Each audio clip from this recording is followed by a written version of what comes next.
Hello good morning students.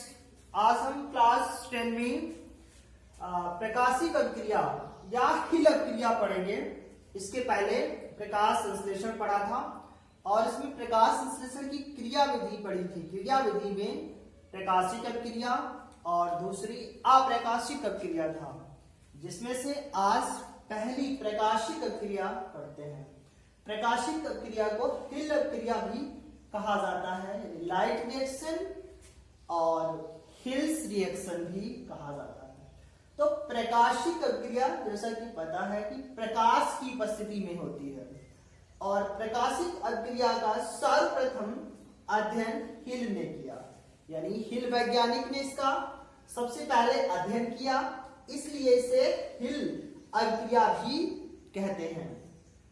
और होती कहाँ है ये पूछा जाता है, तो प्रकाशिक अभिक्रिया हरित लवक के ग्रेना या ग्रेनम एक ही बात में होती है, यानी जो पौधों में हरित लवक या क्लोरोप्लास्ट उपस्थित होता है उसमें ढेर सिक्कों जैसी रचनाएं ग्रेना होती हैं और उस ग्रेना में प्रकाशिक अभिक्रिया होती है।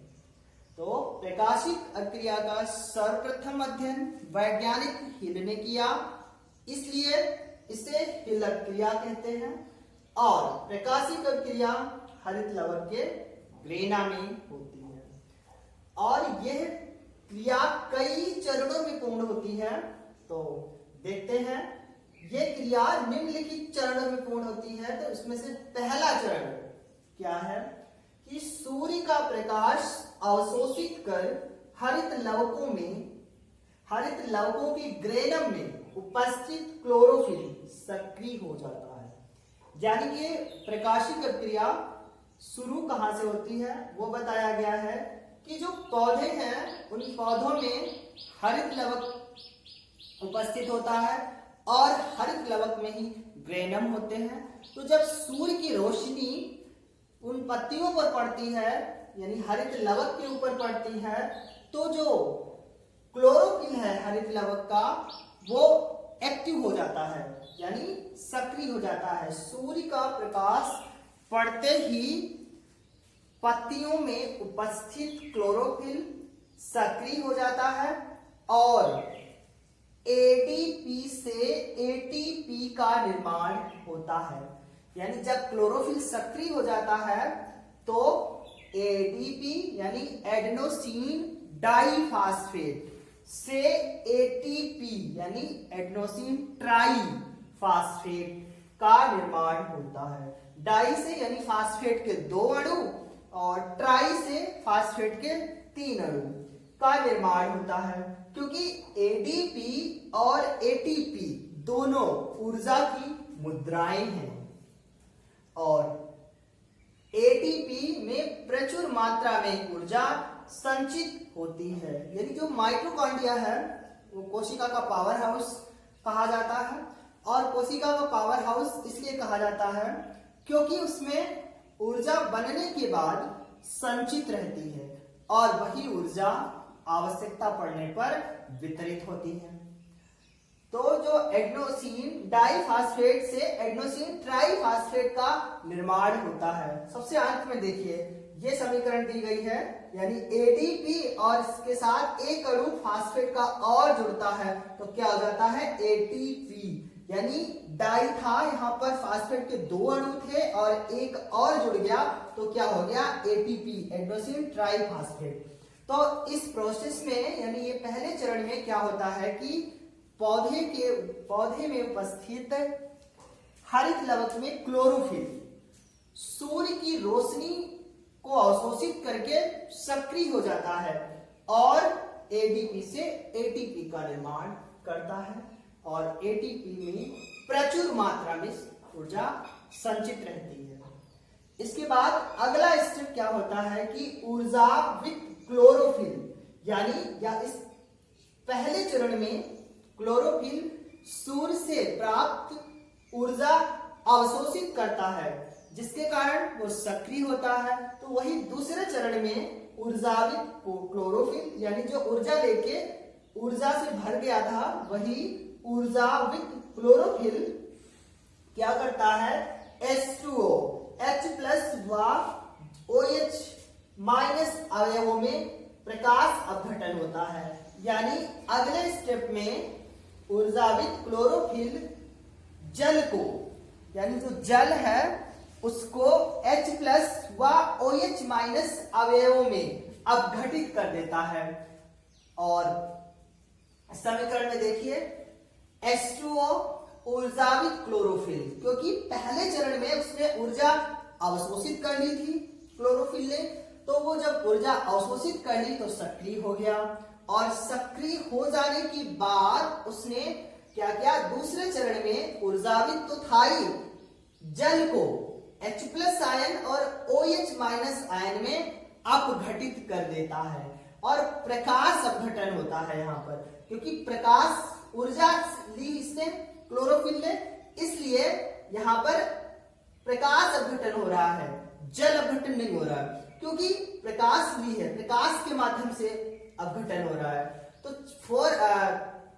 H2O यानी 4 जल के अणु थे, तो 4 H plus ion plus 4 OH minus ion, इस प्रकार वो दूसरे चरण में ऊर्जावित क्लोरोफिल क्या करता है, H2O जल को H प्लस व OH माइनस अवयवों में, यानी जल H प्लस व OH माइनस अवयवों में प्रकाश अपघटन होता है, यानी दूसरे चरण में वो H प्लस आयन और OH माइनस में अपघटित कर देता है। इसके बाद यही जो OH माइनस आयन है परस्पर मिलकर के, यानी क्या करता है, जल और ऑक्सीजन बनाता है।